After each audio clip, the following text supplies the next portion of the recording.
Hello viewers, আসসালামু আলাইকুম। কেমন আছেন সবাই? আই হোপ সবাই অনেক ভালো আছেন।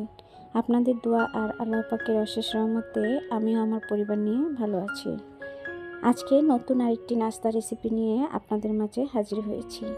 আমি রুনাস ব্লগ চ্যানেলে ওয়েলকাম জানিয়ে শুরু করছি আজকের ভিডিও। আশা করি আমার এই সহজ নাস্তা রেসিপিটি আপনাদের কাছে অনেক ভালো লাগবে আর লাইক দিয়ে পুরো ভিডিওটি দেখে নেবেন। প্রথমে আমি একটা মিক্সিং বাটি নিয়েছি। মেজারমেন্ট কাপের 1 কাপ এখানে ময়দা দিয়ে নিলাম আর দিয়ে নিলাম পরিমাণ মতো লবণ। এখন দিয়ে দিব 1 টেবিল চামচ পরিমাণের মতো তেল।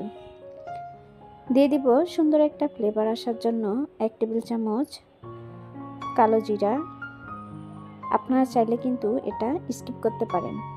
এখন সবগুলো উপকরণ কিছুক্ষণ সময় ভালোভাবে মেখে নেব।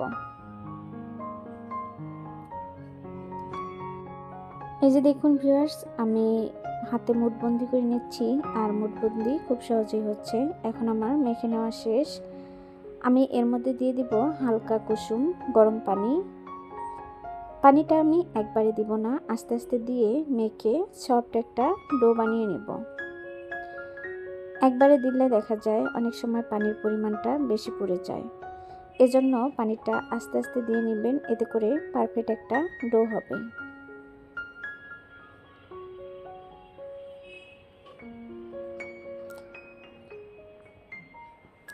আমি আবারও অল্প পরিমাণের পানি দিয়ে নিলাম। এরপর ভালো করে মেখে সফট একটা ডো বানিয়ে নিচ্ছি। আর ডোটা কতটা সফট হবে আশা করি আপনারা দেখেই বুঝতে পারবেন।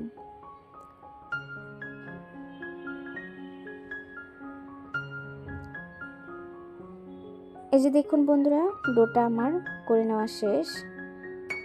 কতটা পারফেক্ট হয়েছে আপনারা দেখেই বুঝতে পারছেন।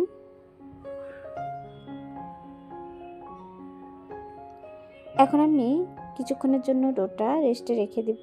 এর জন্য একটা পলি ব্যাগ নিয়েছি আর এর মধ্যে আমি ডোটা রেখে ভালো করে মুড়িয়ে 5 মিনিটের জন্য রেস্টে রেখে দিব।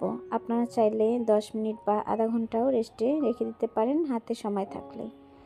এটা আমি রেস্টে রেখে দিয়ে চুলায় আরেকটা প্যান বসিয়ে এখন আমি এর মধ্যে দিয়ে দিব খেজুর গুড়। আমি একটা গুড়ের শিরা তৈরি করে নেব।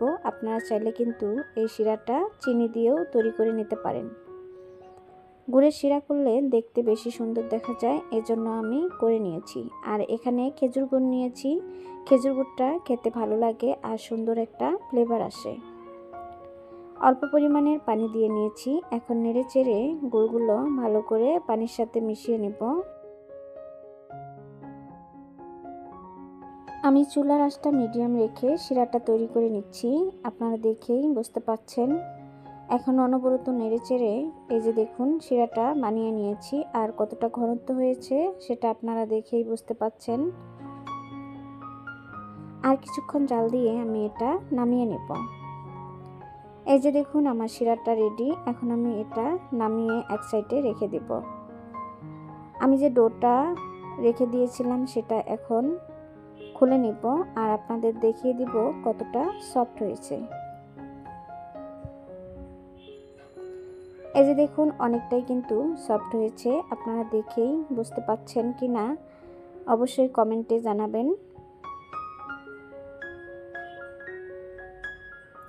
এখন একটা ডো থেকে লাচি কেটে আমি 2টা করে নেব। আমি একটা ডো দিয়ে বড় সাইজের রুটি বেলে নেব। আর আমি কিভাবে নাস্তার ডিজাইনটা করে নেব সেটা আপনারা ভিডিওটি মনোযোগ দিয়ে দেখলেই কিন্তু বুঝতে পারবেন। ভিডিওটি স্কিপ করবেন না, তাহলে কিন্তু আপনাদের বুঝতে সমস্যা হবে। একদম সহজ আর ইউনিক একটি নাস্তা রেসিপি। একবার মনোযোগ দিয়ে দেখলেই যে কেউ বানিয়ে নিতে পারবেন অল্প সময়ে। আমি অফ ক্যামেরায় কিছু নাস্তা বানিয়ে নিয়েছি। আমি ক্যামেরাটা অন করতে ভুলে গিয়েছি। একটা পিৎজা কাটার দিয়ে আমি একটা বড় সাইজের রুটি বেলে তারপরে যেভাবে কেটে নিয়েছি। প্রথমে 2 আঙ্গুলের মধ্যে মুড়িয়ে নিচ্ছি, তারপর আমি 3 আঙ্গুল দিয়ে মুড়িয়ে নেব। এরপর আমি ছিঁড়ে এভাবে চেপে ডিজাইনটা করে নেব। খুব সহজ, একবার দেখলেই যে কেউ বানিয়ে নিতে পারবেন।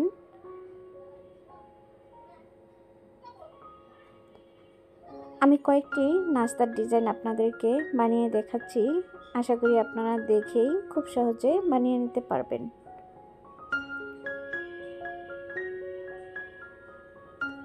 এই যে দেখুন বন্ধুরা, আমি কয়েকটি বানিয়ে নিয়েছি। আরও কিছু নাস্তার ডিজাইন আপনাদের বানিয়ে দেখাচ্ছি। সবগুলো আমার বানিয়ে নেওয়া শেষ। এখন আমি একটা প্লেটে তুলে নিচ্ছি।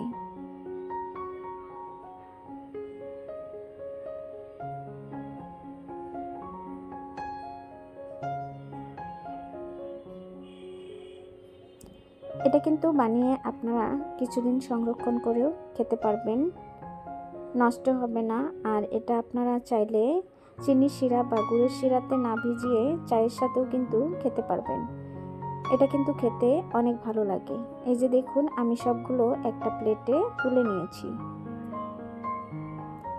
এখন আমি চলে যাব চুলায়। চুলায় একটি টপার বসিয়ে এর মধ্যে আমি পরিমাণ মতো তেল দিয়ে দিব।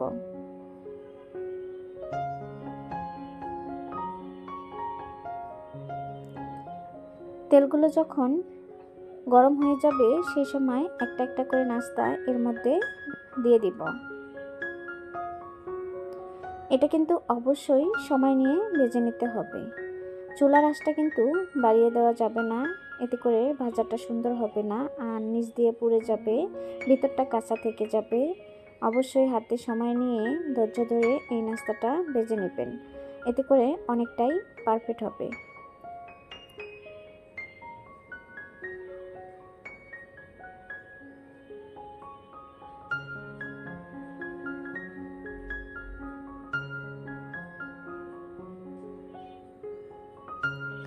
নাস্তাটা উল্টিয়ে পাল্টিয়ে ক্রিস্পি করে ভেজে নিব। কালারটা কিন্তু অনেকটাই চেঞ্জ হয়ে গিয়েছে, আপনারা দেখেই বুঝতে পাচ্ছেন। আর আমি চুলার আঁচটা কিন্তু একদম মিডিয়ামে রেখে ভেজে নিচ্ছি, সেটাও কিন্তু আপনারা দেখেই বুঝতে পাচ্ছেন। এক ব্যাচ আমার ভেজে নেওয়া শেষ। আমি এরকম কালার করে ভেজে নিয়েছি। এখন তেল ঝরিয়ে তুলে নিচ্ছি। আপনারা চাইলে কিন্তু এর চেয়ে কড়া করে ভেজে নিতে পারেন। আপনারা যেরকম খেতে পছন্দ করেন সেরকম করে ভেজে নেবেন। আমি একইভাবে দ্বিতীয় ব্যাচের নাস্তাগুলো ভেজে নেব। যেহেতু আমার টপারটা একটু ছোট, সেজন্য আমার ভাজতে একটু সময় লেগেছে। আমি কয়েক ব্যাচে নাস্তাগুলো ভেজে নিয়েছি। আপনারা যদি বড় টপারে ভাজেন তাহলে কিন্তু ভাজতে বেশি সময় লাগবে না। এই যে দেখুন, এই ব্যাচের নাস্তাগুলো আমার ভেজে নেওয়া শেষ। এখন আমি এগুলো তেল ঝরিয়ে তুলে নেব।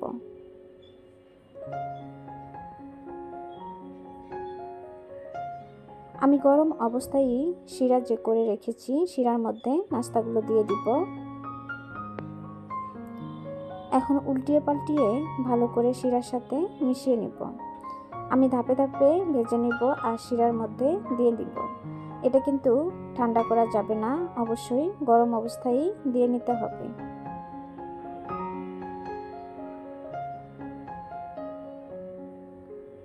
আবারও কিছু নাস্তা আমি এর মধ্যে দিয়ে নিচ্ছি, আবারও শিরার সাথে ভালো করে মিশিয়ে নিচ্ছি। আর হ্যাঁ ভিউয়ার্স, এ পর্যন্ত এসে যারা আমার ভিডিওতে লাইক দিতে ভুলে গিয়েছেন অবশ্যই একটা লাইক দিয়ে দিবেন। আর হ্যাঁ ভিউয়ার্স, অবশ্যই কমেন্টে জানাতে ভুলবেন না আমার এই সহজ নাস্তা রেসিপিটি আপনাদের কাছে কেমন লেগেছে। সকাল বা বিকালে ঝটপট করে বানিয়ে নিতে পারেন এই সহজ নাস্তা রেসিপিটি। বাচ্চাদের স্কুলের টিফিনেও কিন্তু দিয়ে দিতে পারেন, যে কেউ অল্প সময়ে বানিয়ে। আমার এই রেসিপিটি ভালো লাগলে চাইলে ভালোবেসে আমার চ্যানেলটি সাবস্ক্রাইব করে দিয়ে পাশে থাকা বেল আইকনটি অন করে রাখবেন। আমি যে কোনো সময় ভিডিও আপলোড করার সাথে সাথে আপনাদের কাছে নোটিফিকেশন চলে যাবে। সময় সুযোগ করে আমার ভিডিওটি দেখে নিতে পারবেন। আর যারা অলরেডি এই কাজটি করে দিয়েছেন তাদেরকে অসংখ্য অসংখ্য ধন্যবাদ। ভিডিওটি আর বেশি বড় করব না, আজ এ পর্যন্ত। সবাই ভালো থাকবেন, সুস্থ থাকবেন। আবারও কথা হবে অন্য কোনো ভিডিওতে। আল্লাহ হাফেজ।